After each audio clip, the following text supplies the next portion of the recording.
नमस्ते साथियों, हर घर स्कूल अभियान से जुड़ने के लिए आपका पूरे दिल से शुक्रिया।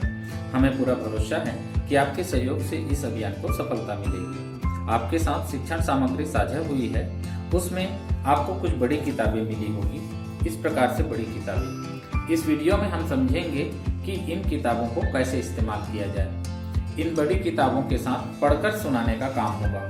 अब इस वीडियो में हम आपके साथ पढ़कर सुनाने का डेमो करेंगे। उम्मीद है इनसे आपको बच्चों के साथ काम करने में मदद मिलेगी। डेमो से पहले समझ लेते हैं कि बड़ी किताब से पढ़कर सुनाना क्यों जरूरी है। बड़ी किताब से सुनाने के कई फायदे हैं। पहला यह कि उसे सभी बच्चे एक साथ देख सकते हैं और उसके चित्रों से कहानी का अनुमान लगा सकते हैं। दूसरा यह कि उसमें शब्द की आकृति बड़ी होती है, जिससे बच्चे अपने आप पढ़ने का अभिनय करते हैं। पढ़कर सुनाना इसलिए भी जरूरी है ताकि बच्चों को भाषा की लिखित रूप की समझ हो। लिखित रूप से तात्पर्य है शब्दों का उच्चारण, वाक्यों की समझ, उतार चढ़ाव की समझ, अलग अलग चिन्ह जैसे विराम चिन्ह, अल्प विराम, पूर्ण विराम आदि की समझ। यह गतिविधि उन बच्चों के लिए है जो अभी पढ़ना नहीं जानते हैं। वे सुनकर कहानी की समझ बनाते हैं और साथ ही भाषा की लिखित रूप की समझ भी उसमें विकसित होती है। आइए अब यह डेमो देखें। मेरे पास एक बड़ी किताब है। इस किताब में कहानी का शीर्षक है हाथी और बकरी। इस पर बच्चों से बातचीत करें। साथ ही इसके मुख्य पृष्ठ पर बच्चों से बातचीत करें कि बच्चों आपको क्या क्या दिखाई दे रहा है। क्या आपने कभी इसे अपने घर के आसपास देखा है या इसके अलावा कोई और जानवर देखे हैं।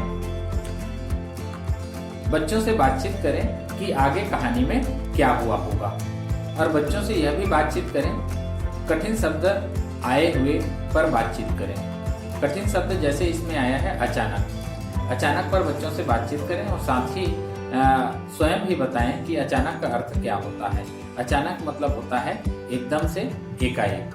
चलिए बच्चों, मैं आपको एक कहानी पढ़कर सुनाता हूँ। इस कहानी का शीर्षक है हाथी और बकरी। जंगल में एक हाथी सो रहा था। गिलहरी और खरगोश वहां खेल रहे थे। खेलते खेलते वे दोनों हाथी की पीठ पर चढ़ गए। बताओ बच्चों, आगे क्या हुआ होगा। इस तरह से बच्चों से चर्चा करें। तभी वहां एक बकरी भी आई। बकरी भी हाथी की पीठ पर चढ़ने लगी। अचानक हाथी सोकर उठा। अचानक शब्द का अर्थ बताया था ना बच्चों। इस पर बच्चों से चर्चा करें। तीनों जानवर हाथी की पीठ से गिर गए।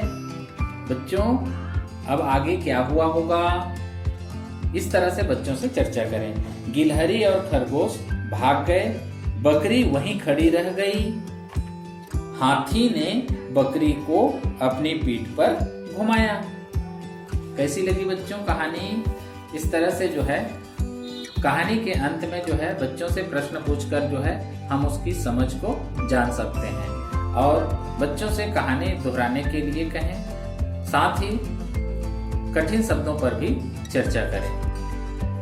पढ़कर सुनाने के 3 मुख्य चरण हैं। पढ़ने से पहले, पढ़ने के दौरान और पढ़ने के बाद।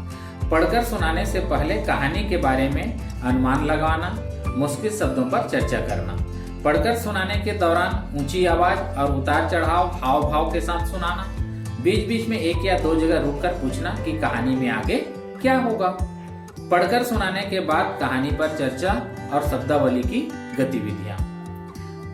कुछ जरूरी बातें हैं। यह जरूर सुनिश्चित करें कि सभी बच्चे कहानी ध्यान से सुन रहे हों। सभी बच्चों की भागीदारी सुनिश्चित करने के लिए प्रेरित करें और किसी के साथ जबरदस्ती न करें।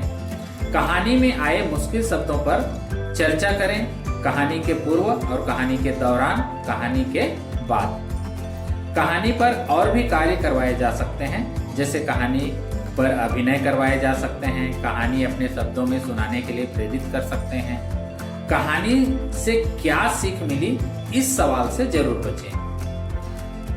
इस किट में आपको इस प्रकार से बड़ी बड़ी किताबें मिली है, इसमें जो है पढ़कर सुनाने का कार्य होगा। यह कार्य जो है 3 से 4 दिन तक कर सकते हैं। उम्मीद है यह वीडियो जो है आपको पसंद आई होगी और यह निश्चित रूप से बच्चों के लिए मददगार होगी।